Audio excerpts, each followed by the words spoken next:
Hey everyone, what's going on? Joey Contino here, and it's finally time to reveal someone. I know it's been a couple weeks, mostly because we're moving from house to house, and so I haven't really had time to sit down, write down the clues, do all the research and all the videos, get it all together and do a reveal video.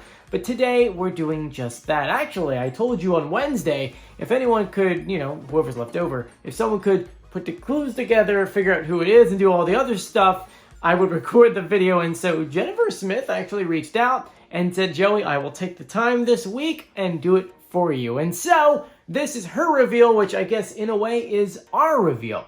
Before we get started, make sure you subscribe, you turn on notifications, and you give this video a thumbs up. Now, this past week's episode, I actually really enjoyed the doll. And for a while there, I don't know. I was like, between Scorpio and doll, I was like, I don't really like either of them, but I don't hate them. It's kind of one of those, like, whoever was going to win that episode, I'm like, okay, that's fine. It is what it is. But the doll wound up winning. And so in his clue package, this is what he said. Hi, I'm Doll. I heard it's 80s night, which makes me feel right at home. Obviously, this is someone who was really big in the 80s. Growing up, life was surreal, maybe a little rocky. I was a weirdo, and when it came to my voice, forget about it. No one wanted to hear about it.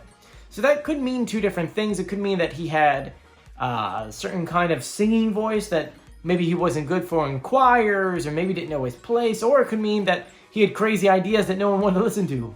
Next, he said, I found other lost Misfit toys, and we started our own crew. My toy troop and I were having such a good time. So clearly an outcast, someone who found someone just like him and started a band of some sort. That's what kind of seems like here. But then the man came in and said, we're too strange, and tried to kick us out. That could be referring to record labels and a couple other things that said, yo, you can't do that, you gotta change your way. But they didn't know who they were dealing with, so I marched step by step into their playground and schooled them all. So clearly someone, maybe in the music industry, that stood up against something and maybe changed it for the music industry. Now, when it comes to the visual clues, usually we get a lot of them. Jennifer says there really wasn't any that stood out. I mean, they were in an attic. They were like, she's a doll. So it's like she's put away in the attic. It's actually another metaphor for this guy's career, in a way. So with that being said, there were no visual clues, but there was an extra clue. Erik Estrada came on. I still can't, I'm telling you, he looks really good for his age, and he gave the clue ghost writer. Now, a ghost writer, for those who don't know, is somebody that either writes a book, a song, a movie, but does not get credit on it. So imagine if you wanted to write a book for yourself, but you're not good at it, you would hire a ghostwriter. They would write the entire thing, get no credit, but you would have to pay them a lot of money. And you put your name on there. That is a ghost writer. So we're assuming this person does that kind of thing. When it comes to the doll's pitch correct audio, because that's the biggest thing we usually rely on when it comes to this channel, usually they take the audio, they speed it up, or they pitch it down, or pitch it up and slow it down. And for this one, it's kind of weird. They slowed it down and then pitched it down, and I feel like no matter what I do to try to make this audio sound somewhat normal, it does not sound good.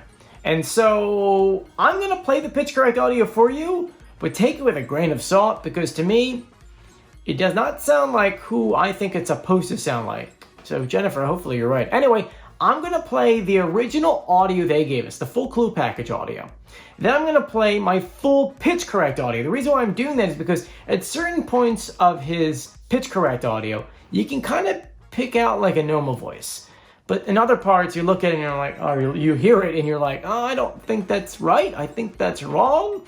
Because I only pitched it up maybe like a second. I don't know. It doesn't sound right to me. Anyway, I'm going to play the audio for you. Take a listen. Hi, I'm Doll. I heard it was 80s night, which A, makes me feel good. Hi, I'm Doll. I heard it was 80s night, which A, makes me feel good. Right at home. Growing up, life was surreal, maybe a little rocky. I was a weirdo, and when it came to my voice, forget about it. No one wanted to hear it.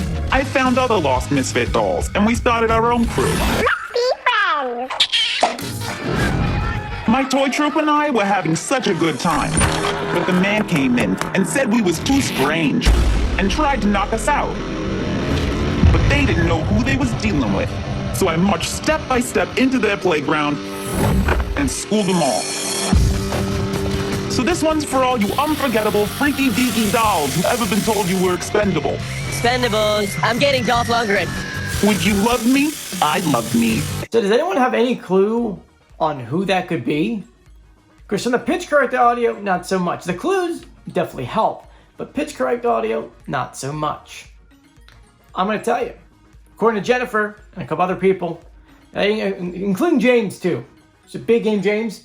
Him too. Also say that this is Dee Snider. Dee Snider, Twisted Sister. Long hair. You could tell he didn't really stand. I mean, you could tell he stood out a lot with that long hair, and he had it for a very long time. Anyway, what makes this whole reveal interesting to me is the fact that Dee Snider, you're so used to hearing him sing his rock voice that when he sings something that's not really in a rock style, it throws you off completely.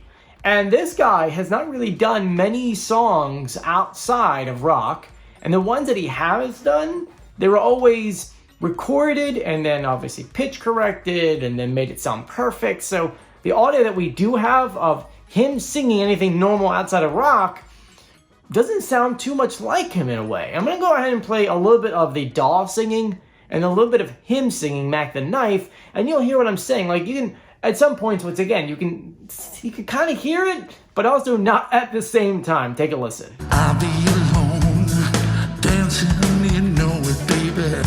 And it shows them pearly white. So yeah, if you're like me, you're like, are you sure that's him? I mean, we can go through the clues, and this is what kind of points it to it being him, though I always like 2 weeks of clues before we reveal someone. So Jennifer and James, I'm hoping you guys are right, because if not, I don't want to be wrong.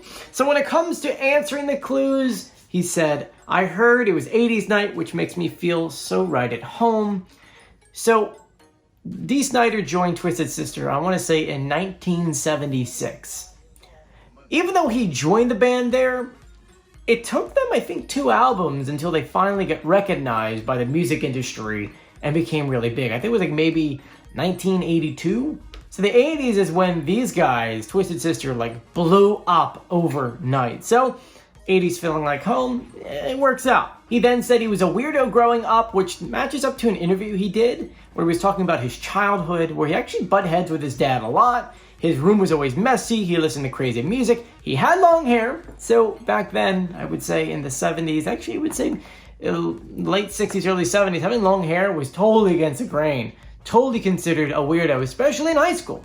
So that checks out. He said, when it comes to my voice, forget about it. No one wanted to hear it. I mentioned earlier how I said I could have double meanings, and both of them actually line up with him. He was a part of choir and did a couple other things, bands, so on and so forth, but his style was so different that he did not fit in. No one wanted to hear his stuff with the chorus and all that, and because his music was different than what was acceptable back then, people didn't want to listen to it either, so it's kind of both ways there. He continued his clue package by saying that his crews were riding high until the man came in and said that we was too strange and tried to knock us down. Interesting story behind that. So by the man, I think he's talking about the U.S. government or a different kind of group. So there was a group called the Parents Music Resource Center, the PMRC. And in 1985, I think they went to the Senate and they argued with this group. So they actually went to the playground, the Senate, and argued against that group and eventually won. I think it's mostly because their lyrics were like too crazy or something weird like that. Long story short, they did win. So in a way, they went to the play yard and schooled them on their own turf. And then the last clue, the ghostwriter. We do know that he wrote some kind of movie in the 90s, but never really got credit for it. But the big one that he wrote for, is I guess the right way of saying it, it was the song The Magic of Christmas Day, God Bless Everyone, for Celine Dion. So, there you guys go. Do you agree? Do you think it's Dee Snider? Let me know in the comments section, and if you haven't done so yet, please subscribe, turn on notifications, and give this video a thumbs up. I'm Joey. Stay safe. I'll see you later. Bye.